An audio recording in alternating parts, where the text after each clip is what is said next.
Babalik yun mag-provide. So, gagawin ko nga po tayo. Ay, ito yata yung pag magsasalita na.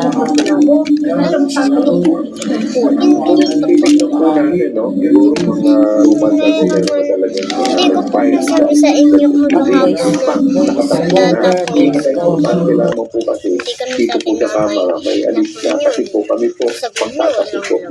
May laman. Kapatid ng Pise. Gagawa na tayo lalagyan. So first, maglalagay tayo ng pampura natin.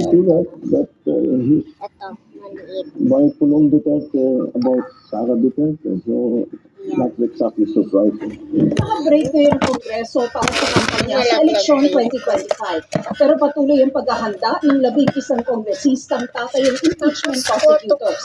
Kasama rito ang pagbuo ng Kamara ng Impeachment Secretariat na tutulong sa impeachment prosecutors at ang pagsasagawa ng information campaign para malinaw na mailatag sa publiko ang mga akusasyon laban kay Vice President Sara Duterte.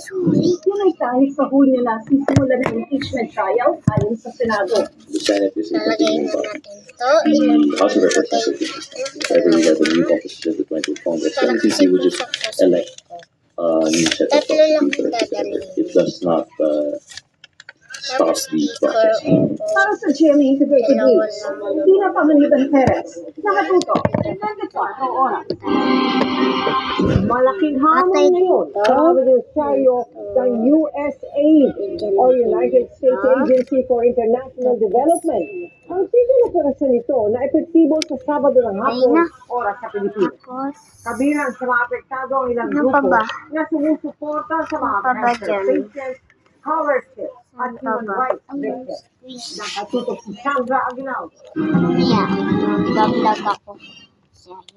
Kasunod ang pahayag ni US President Donald Trump na ipahihinto ang operasyon ng USAID o United States Agency for International Development.